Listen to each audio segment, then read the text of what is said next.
Bismillahirrahmanirrahim. Assalamualaikum warahmatullahi wabarakatuh.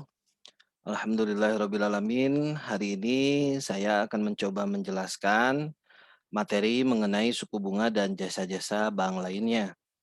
Di mana materi ini merupakan bagian dari mata kuliah Lembaga Keuangan Bank dan Non-Bank untuk mahasiswa program studi Pendidikan Ekonomi Fakultas Keguruan dan Ilmu Pendidikan Universitas Pasundan.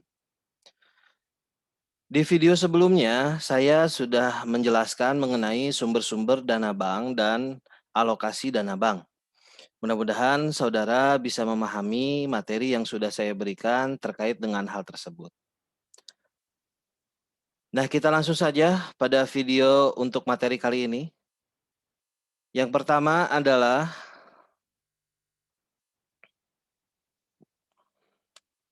pengertian dari bunga bank. Bunga bank dapat diartikan sebagai balas jasa yang diberikan oleh bank yang berdasarkan prinsip konvensional kepada nasabah yang membeli atau menjual produknya. Bunga juga dapat diartikan sebagai harga yang harus dibayar kepada nasabah atau yang memiliki simpanan dengan yang harus dibayar oleh nasabah kepada bank, yaitu nasabah yang memperoleh pinjaman. Dalam kegiatan perbankan sehari-hari, ada dua macam bunga yang diberikan kepada nasabahnya, yaitu yang pertama bunga simpanan, lalu yang kedua bunga pinjaman.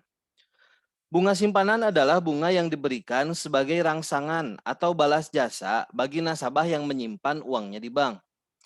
Bunga simpanan merupakan harga yang harus dibayar bank kepada nasabahnya. Jadi apabila kita memiliki simpanan tabungan, simpanan giro, ataupun simpanan deposito, maka kita akan memperoleh bunga simpanan. Lalu yang kedua adalah bunga pinjaman. Adalah bunga yang diberikan kepada para peminjam atau harga yang harus dibayarkan oleh nasabah peminjam kepada bank. Sebagai contoh adalah bunga kredit. Jadi apabila kita meminjam kepada bank, maka kita akan dikenakan bunga pinjaman. Kedua macam bunga ini merupakan komponen utama faktor biaya dan pendapatan bagi bank. Baik bunga simpanan maupun bunga pinjaman, masing-masing saling mempengaruhi satu sama lainnya. Sebagai contoh, seandainya bunga simpanan tinggi, maka secara otomatis bunga pinjaman juga terpengaruh ikut naik, dan demikian pula sebaliknya. Lalu selanjutnya adalah faktor-faktor yang mempengaruhi suku bunga. Faktor-faktor utama yang mempengaruhi besar kecilnya penetapan suku bunga adalah yang pertama kebutuhan dana. Maksudnya di sini adalah apabila bank kekurangan dana, sementara permohonan pinjaman meningkat, maka yang dilakukan oleh bank agar dana tersebut cepat terpenuhi dengan meningkatkan suku bunga simpanan. Peningkatan bunga simpanan secara otomatis akan pula meningkatkan bunga pinjaman. Lalu yang kedua adalah persaingan. Dalam memperebutkan dana simpanan, maka di samping faktor promosi yang harus dilakukan oleh masing-masing bank, yang paling utama adalah pihak perbankan harus memperhatikan pesaingnya juga. Pesaingnya itu diantaranya adalah bank yang lain ataupun lembaga keuangan yang mereka ada kegiatan menyimpan ataupun meminjamkan uang. Pesaing di sini berupa bank lain ataupun lembaga yang memberikan pinjaman. Lalu yang ketiga, faktor yang mempengaruhi suku bunga adalah kebijakan pemerintah.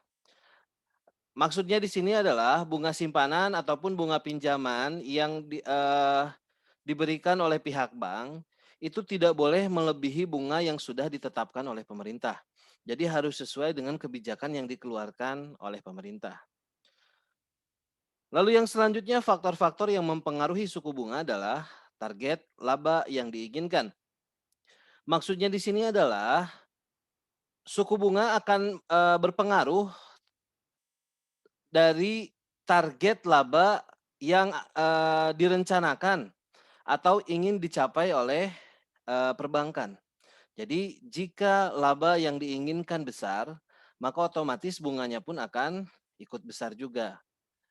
Ketika misalkan labanya memang sudah memenuhi pencapaian, maka mungkin bunganya pun akan kecil. Lalu yang selanjutnya adalah jangka waktu. Semakin panjang jangka waktu pinjaman, akan semakin tinggi bunganya. Hal ini disebabkan besarnya kemungkinan resiko di masa yang akan datang. Demikian pula sebaliknya, jika pinjaman berjangka pendek, maka bunganya pun relatif lebih rendah. Faktor yang selanjutnya adalah kualitas jaminan. Semakin besar jaminan yang diberikan, semakin rendah bunga kredit yang dibebankan, dan sebaliknya. Sebagai contoh, jaminan sertifikat deposito berbeda dengan jaminan sertifikat tanah. Alasan utama perbedaan ini adalah dalam hal pencairan jaminan apabila kredit yang diberikan bermasalah.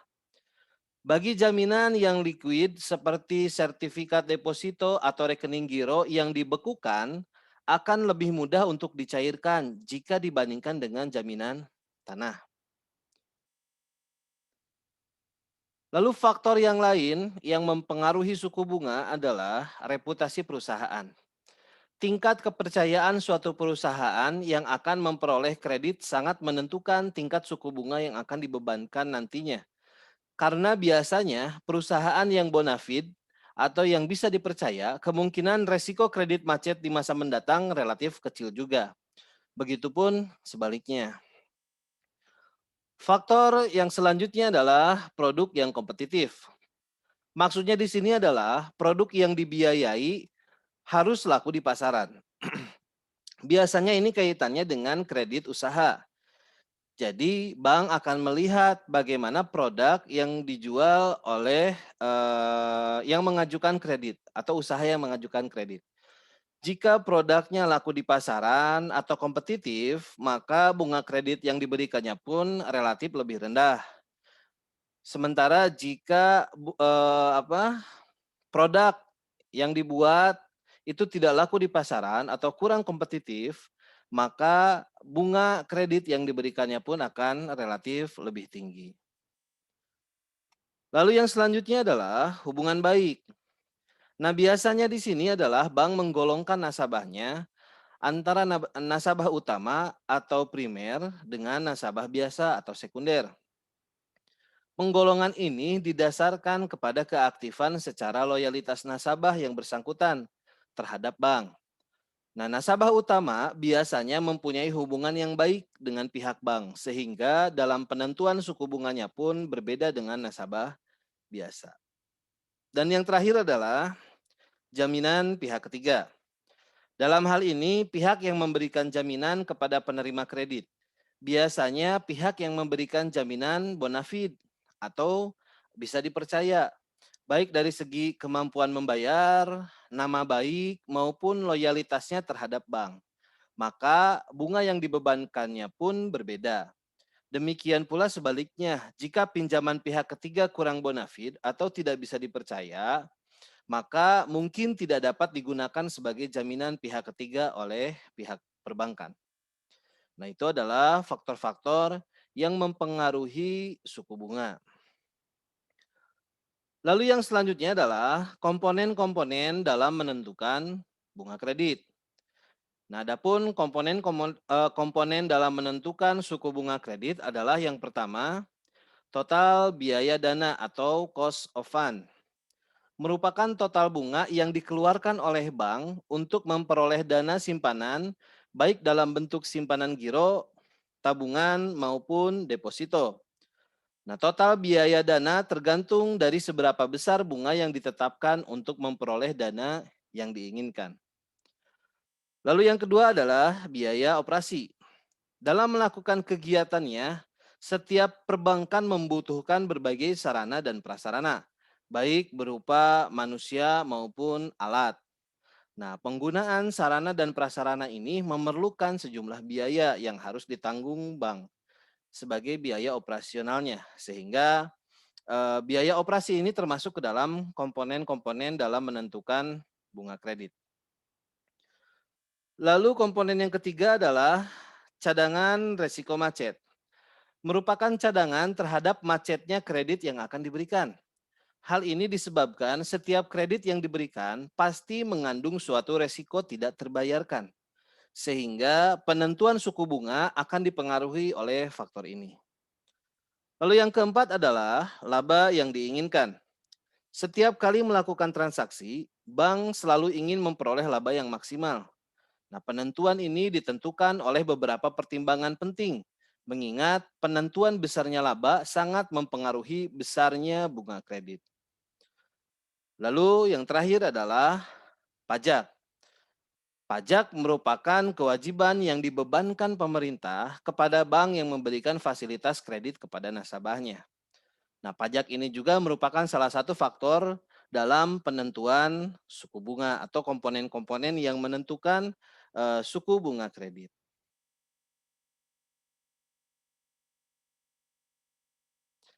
Selanjutnya adalah jenis pembebanan suku bunga kredit. Ada tiga jenis pembebanan suku bunga kredit ini. Yang pertama sliding rate, yang kedua flat rate, dan yang ketiga adalah floating rate.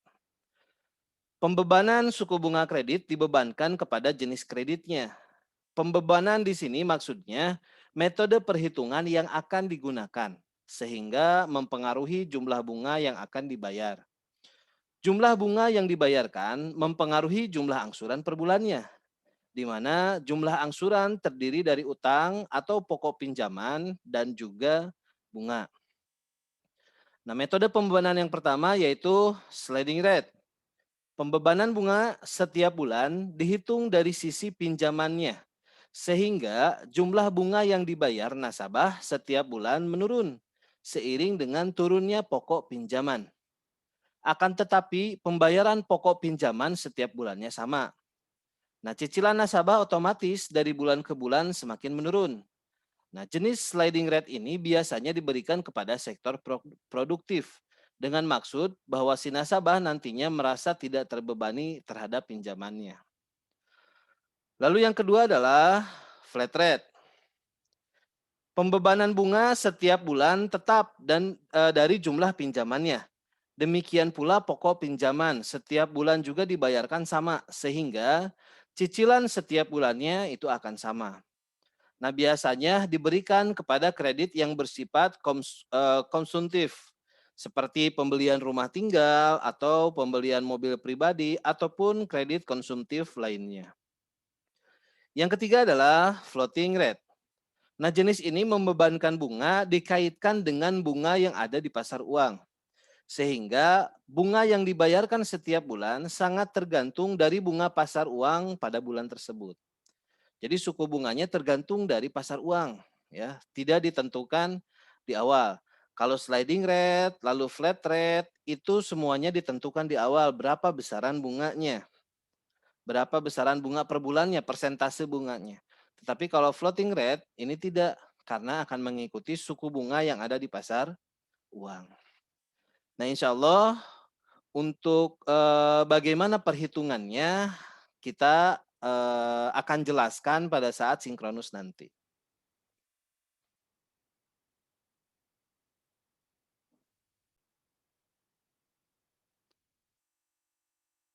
Selanjutnya, saya akan menjelaskan juga jasa-jasa bank.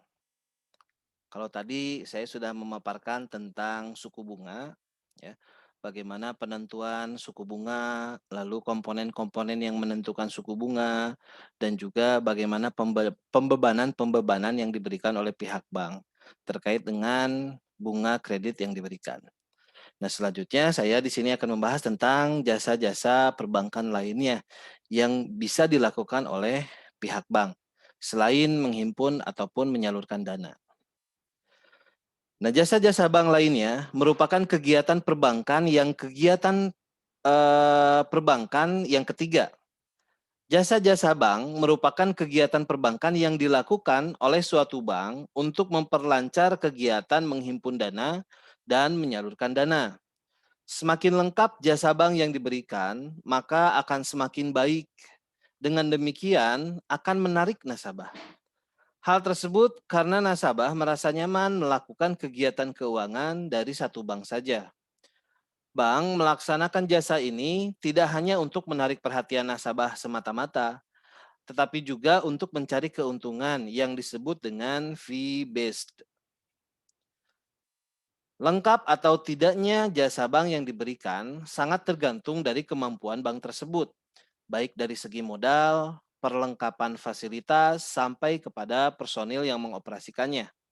Semakin lengkap, tentunya semakin banyak modal yang dibutuhkan untuk melengkapi peralatan dan personilnya. Di samping itu, kelengkapan jasa bank ini juga tergantung dari jenis bank. Apakah bank umum atau bank perkreditan rakyat? Atau dapat pula dilihat dari segi status bank tersebut. Apakah bank devisa atau non-devisa? Jika berstatus bank devisa, maka jenis jasa bank yang ditawarkan akan lebih lengkap dibandingkan dengan non-devisa. Kemudian, kelengkapan jasa bank dapat pula dilihat dari status cabangnya. Apakah cabang penuh, cabang pembantu, atau hanya kantor kas yang sudah saya pernah jelaskan pada video sebelumnya. Nah, adapun jenis-jenis bank, yang pertama adalah transfer atau kiriman uang. Transfer merupakan jenis pengiriman uang lewat bank, baik dalam kota, luar kota, atau ke luar negeri. Pemindahan uang dari rekening yang satu ke rekening yang lain dengan berbagai tujuan dapat dilakukan di dalam kota, luar kota, maupun luar negeri. Adapun keuntungan bagi nasabah antara lain adalah biaya pengiriman relatif murah. Lalu yang kedua, uang yang dikirim dijamin aman sampai tujuan walaupun belum terambil atau diambil oleh yang menerima transferan. Lalu yang ketiga, prosedur dan proses pengiriman sangat mudah. Yang keempat, dapat mengirim ke beberapa tempat sekaligus, jadi tidak hanya satu tempat saja, bisa ke berbagai tempat dan bisa pada saat atau waktu yang bersamaan. Lalu pengiriman uang tidak selalu tunai. Jadi uang yang dikirimkan tidak harus tunai, tetapi bisa transfer dengan cara pemindah bukuan. Lalu jenis jasa bank yang kedua adalah clearing. Clearing merupakan jasa penyelesaian utang piutang antar bank dengan cara saling menyerahkan warkat-warkat atau surat berharga yang akan dikeliringkan di lembaga clearing. Nah, lembaga clearing ini dibentuk dan dikoordinasikan oleh Bank Indonesia setiap hari kerja. Peserta clearing adalah bank yang sudah memperoleh izin dari Bank Indonesia. Tujuan dilaksanakannya clearing oleh Bank Indonesia antara lain, yang pertama adalah untuk memajukan dan memperlancar lalu lintas pembayaran giral. Seperti yang kita ketahui, eh, uang itu kan ada uang kartal, ada uang giral. Saya yakin kalian pasti sudah paham karena ini sudah diajarkan semasa sekolah dulu.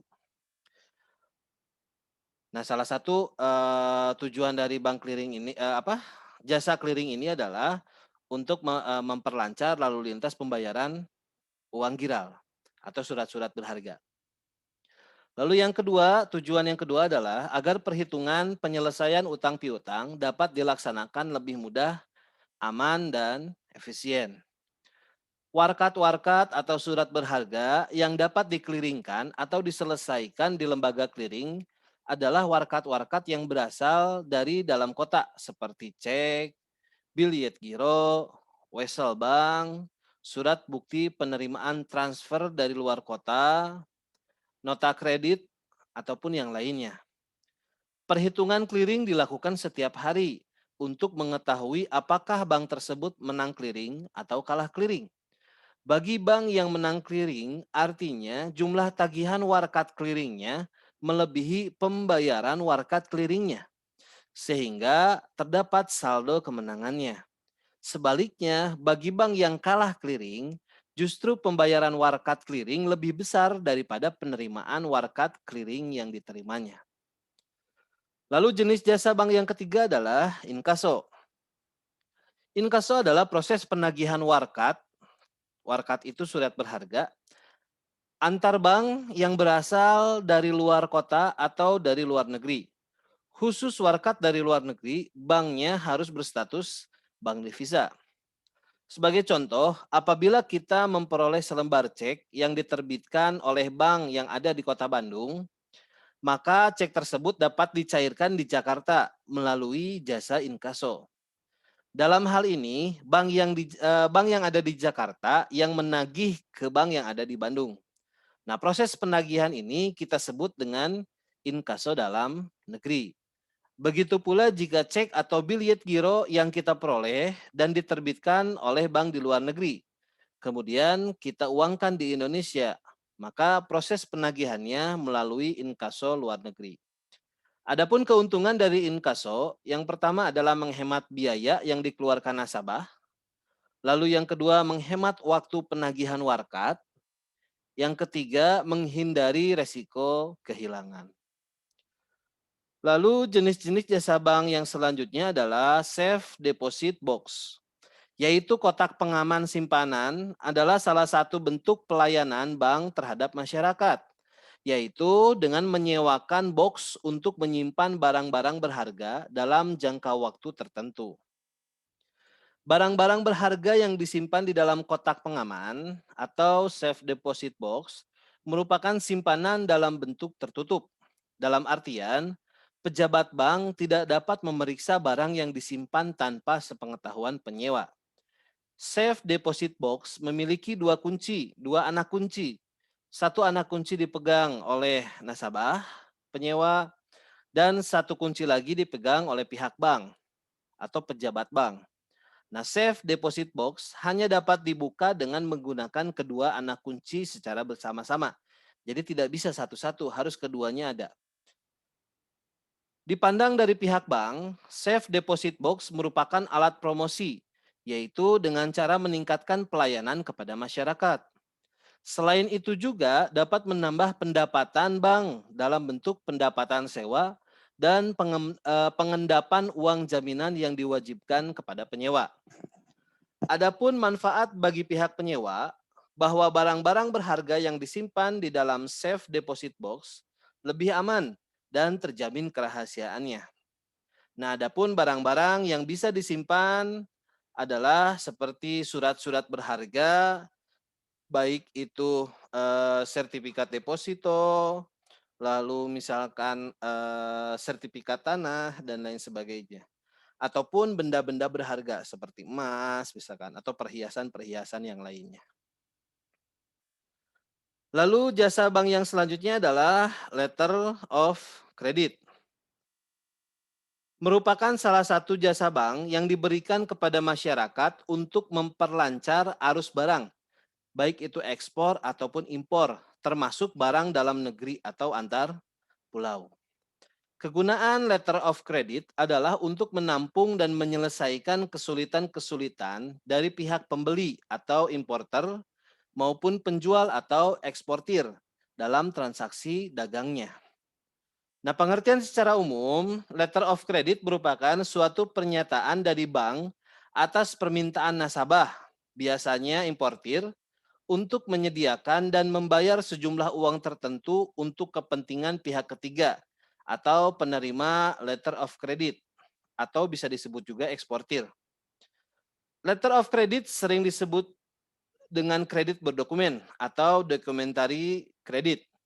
Nah, biasanya materi letter of credit ini akan dijelaskan juga pada materi atau dalam mata kuliah ekonomi internasional karena akan lebih mendalam di mana ada kegiatan perdagangan internasional.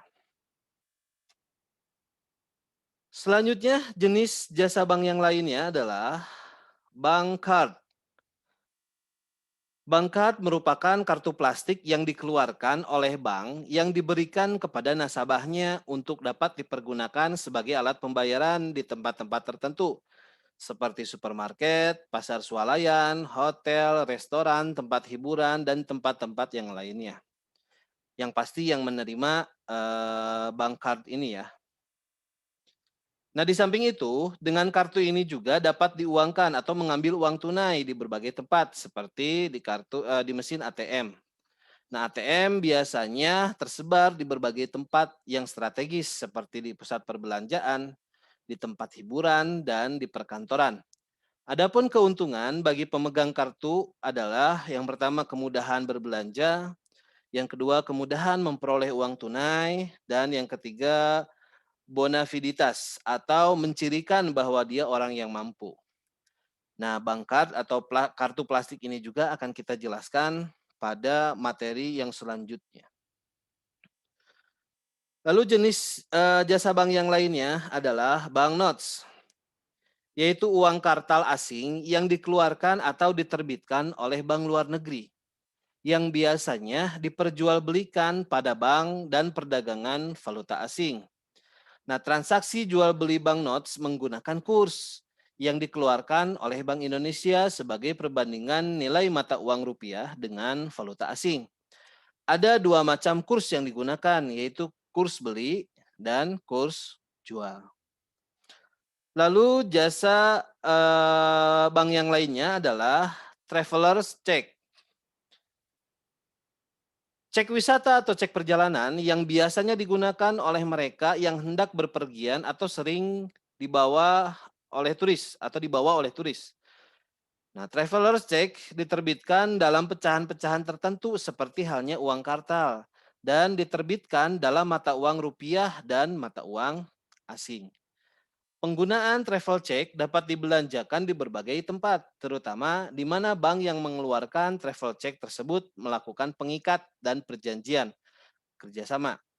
Nah, di samping itu, travel check juga dapat diuangkan di berbagai bank travel check yang diterbitkan dalam mata uang asing dalam setiap transaksinya, baik transaksi penjualan maupun transaksi pencairan menggunakan kurs. Kurs yang digunakan baik dalam pembelian maupun penjualan travel check falas adalah kurs devisa umum. Jadi kurs yang biasa tidak berbeda gitu ya. Lalu yang selanjutnya adalah jasa bank yang selanjutnya adalah menerima setoran-setoran. Nah, jasa ini diutamakan untuk membantu nasabahnya dalam mengumpulkan setoran atau pembayaran melalui bank. Nah, setoran-setoran atau pembayaran yang biasanya diterima oleh bank antara lain seperti pembayaran listrik, pembayaran telepon, pembayaran pajak, pembayaran uang kuliah, sama seperti kalian juga kan. Lalu pembayaran rekening listrik dan setoran ONH atau haji gitu ya. Dan banyak lagi setoran-setoran sekarang ini yang bisa kita lakukan melalui jasa dari perbankan, baik secara offline ataupun secara online. Itu merupakan jenis-jenis eh, jasa bank yang lainnya yang biasanya dilakukan oleh pihak bank. Jadi selain menerima simpanan, ya, selain memberikan pinjaman, bank juga biasanya melakukan jenis-jenis jasa yang tadi sudah saya sampaikan. Nah, adapun keuntungan dari jasa-jasa perbankan yang diperoleh ya dari jasa-jasa yang tadi sudah saya jelaskan sebelumnya, yaitu adalah biaya administrasi, ya, lalu biaya kirim, biaya tagih, biaya provisi dan komisi, biaya sewa, biaya iuran, dan biaya lainnya. Biaya administrasi dikenakan untuk jasa-jasa yang memerlukan administrasi khusus. Nah, pembebanan biaya administrasi biasanya dikenakan untuk pengelolaan sesuatu fasilitas tertentu.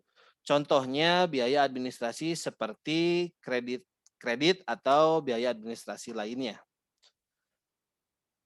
Lalu yang kedua biaya kirim. Biaya kirim diperoleh dari jasa pengiriman uang atau transfer, baik jasa transfer dalam negeri maupun transfer ke luar negeri. Lalu selanjutnya adalah biaya tagih. Biaya tagih ini dilakukan baik untuk tagihan dokumen dalam negeri maupun luar negeri. Nah, biasanya biaya tagih ini dikenakan untuk jasa-jasa seperti clearing ataupun inkaso. Lalu yang keempat, biaya provisi atau biaya provisi dan komisi. Biasanya dibebankan kepada jasa kredit dan jasa transfer serta jasa-jasa atas bantuan bank terhadap suatu fasilitas perbankan. Nah, besarnya jasa provisi dan komisi tergantung dari jasa yang diberikan serta status nasabah yang bersangkutan. Lalu yang kelima adalah biaya sewa, dikenakan kepada nasabah yang menggunakan jasa seperti safe deposit box. Besarnya biaya sewa tergantung dari ukuran box dan jangka waktu yang digunakan. Lalu biaya iuran. Biaya iuran diperoleh dari jasa pelayanan bank atau kartu kredit, di mana kepada setiap pemegang kartu dikenakan biaya iuran. Nah, biasanya pembayaran biaya iuran ini dikenakan per tahun.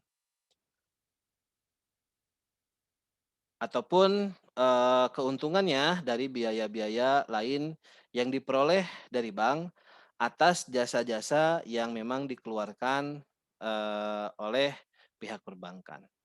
Nah, itu adalah keuntungan-keuntungan bank menerapkan jasa-jasa bank yang lainnya selain menghimpun dana dan menyalurkan dana saja. Selain menyimpan dana dari masyarakat ataupun menyalurkan berupa kredit kepada masyarakat.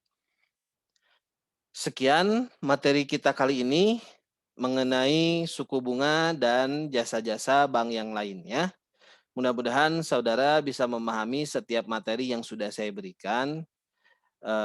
Jikalau nanti ada yang belum dipahami, silakan nanti boleh ditanyakan di kolom komentar ataupun nanti di dalam e-learning dalam forum tanya jawab dosen dan mahasiswa. Terima kasih sekali lagi atas perhatiannya. Kita akhiri billahi taufiq wal hidayah. Assalamualaikum warahmatullahi wabarakatuh.